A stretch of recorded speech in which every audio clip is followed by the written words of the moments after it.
Welcome back. This is the second lesson recording for IM1, February 22nd, 2021. So let's quickly summarize some of our findings from the Desmos activity. So if you recall Benita's salary, you are adding a fixed amount each day. In contrast, Avi's salary was when you're multiplying a fixed amount each day. You're multiplying by 2. Whereas Benita was adding $100 each day. So that means the Benita salary, that models arithmetic sequence where you have a common difference, while as Avi's salary, you're multiplying by a same number. That means you have a common ratio, and so it's a geometric sequence. And graphically, it looked like it was a straight line, so this was a linear function and had the equation of a sub n is equal to d multiplied by n, common difference multiplied the term number n plus a sub 0, and n is the variable. And the linear functions has the equation y is equal to mx plus b, and again x is the variable here, n is the variable here. They look exactly the same. Alright, so linear function and arithmetic sequence, they're very much related. Okay, they have the same shape when you graph them. In contrast, the geometric sequence is going to be the exponential function when you graph them. And geometric sequence always has the explicit formula of a sub n is equal to a sub 1 multiplied by r to the power of n minus 1. That's the formula that we have covered from the sequence. And the exponential function always has the form of y is equal to a multiplied by b to the power of variable x.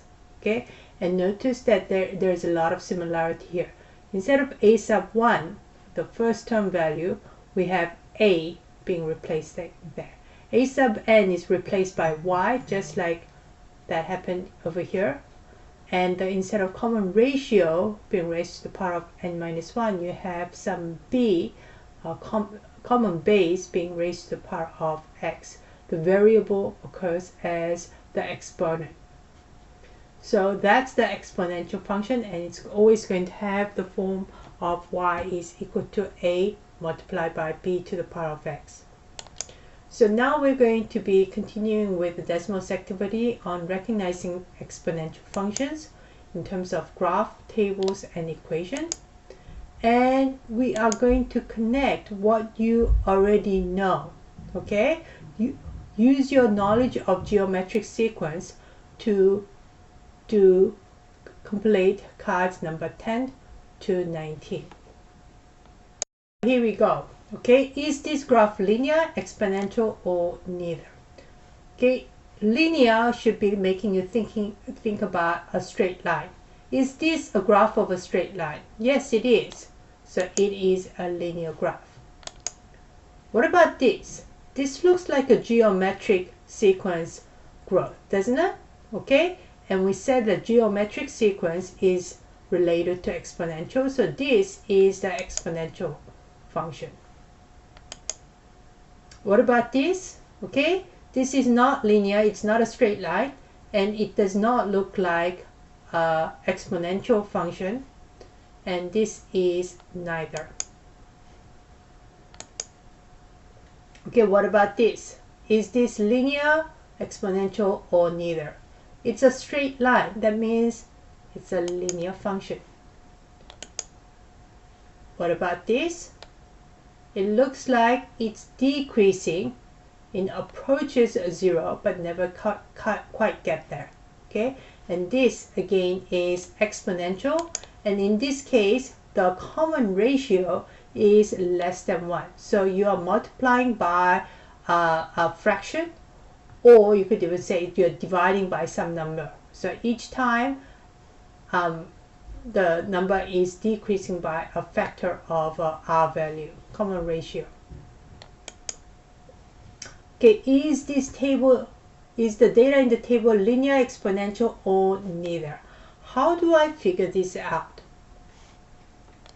To do that, you need to figure out how the x is increasing and compare that to how y is increasing.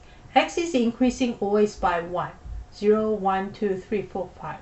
How is y changing? Y is changing from 15 to 30. It's changing by 15. Then from 30 to 60, it's changing by 30. And then from 30 to 100 or 60 to 120, it's changing by 60. So this is not arithmetic sequence, is it? Okay, where you have a common difference. Instead, it looks to me like what is actually happening is you are multiplying by a number. So you're multiplying by 2 to the previous term, and you're multiplying by 2, and you're multiplying by 2. You are multiplying each of the previous term by 2 to get to the next number.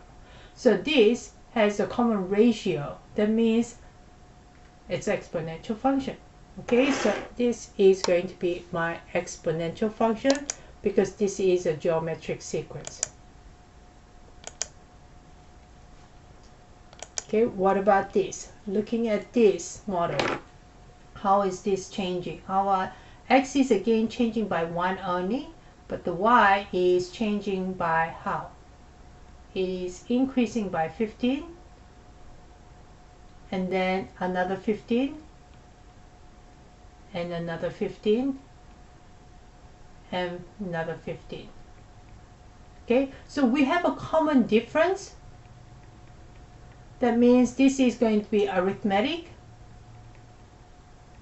or it's similar to arithmetic sequence, and we know the arithmetic sequence is linear, like a linear function. It's an example of a linear function.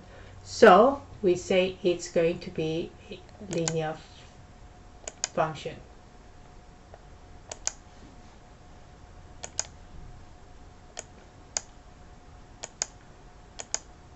Okay, what about this? Is the data in this table linear, exponential, or neither? It's increasing by 100 to 150. It's increasing by 50, and then increasing by this time 75, and then this time it's increasing by 337 minus 225 is going to be 112.5. Okay, so it's increasing by some factor, but we don't know what it is. Okay, so we do not have common difference. That means it's not going to be linear. Now let's see what we can do. Okay, how is it so what am I multiplying by to get to the next number? To do that, I go to the one number and divide by previous. So that's going to be 150 divided by 100. And that is going to be 15 over 10 or 3 over 2. Okay, what about this? Okay, so I multiply this by 225 divided by its previous is 150. And if you look at that, that is going to simplify to be 3 over 2 or 1.5. And again, you're multiplying by 3 over 2 here, and you're multiplying by 3 over 2, and so on. Okay, so in this case, you're multiplying by a same constant number. That means it's like a geometric sequence, and therefore this is an exponential function.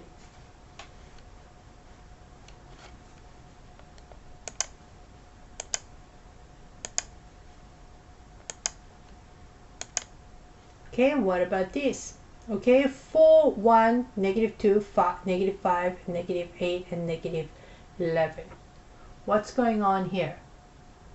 In this case, we are not increasing, but adding a negative 3 to it.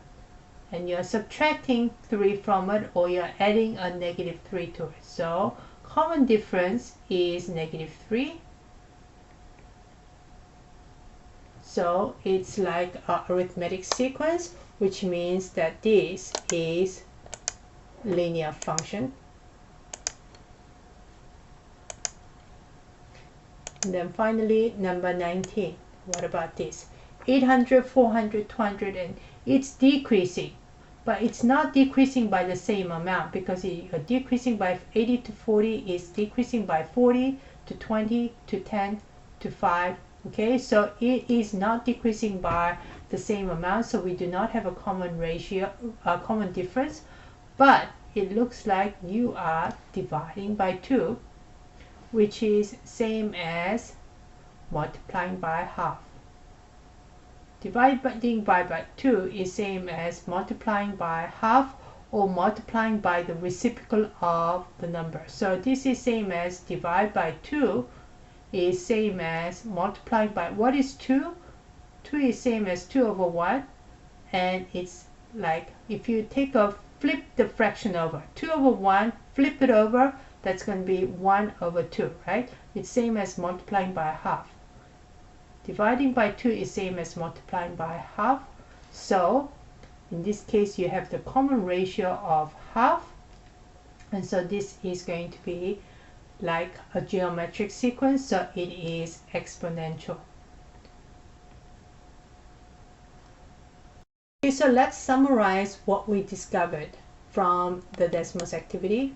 So graphs of exponential function would always look like this. Okay, it looks like it's very close to 0 on the y value, but it never quite gets there. But then it increases, and then it increases significantly more, like so. But it can also be a negative version of it, where the common ratio is less than 1, or you're dividing by the previous number by some number, so it's getting smaller. So in this case, what's happening is when x is equal to 0, you have y is equal to 10. When x is equal to 1, y is equal to 5. So can you tell what's happening? 10 is becoming 5, is becoming 2.5. So it is the magnitude, or the y value is decreasing by half, factor of half. So the common ratio in this case is half, or you're multiplying by half to the previous term each time. Something else, geometric sequence versus exponential functions. So when you looked at geometric sequence, we could only plot the points. Okay, we did not join those points, and we say that the domain is a whole number only, 1, 2, 3, 4, because the n value could not be anywhere in between. You can't have 1.5 term, okay, or it cannot have 1.5 term. You can only have a whole number term. So that's why the points are not connected. While as exponential functions, the points are connected, and so the domain is continuous, and it can be any number. It can extend from all the way to negative values, as well as all the way to the positive, very big positive values. So we say it is continuous and not discrete. When they are separated, we call that discrete. Something else, table of exponential functions. How do we figure out the exponential functions? They are exponential because you're always multiplying by some factor. It can be increasing when you're multiplying by bigger than 1, but it could be decreasing when you're multiplying by a number that is less than 1. That means it's same as dividing by 2 in this case, or reciprocal of half is you flip the fraction over, that will be 2. So divide by 2 is same as multiplying by half. Okay, so next up we are going to do a quick review of the exponents. So I'm going to continue in the next lesson recording.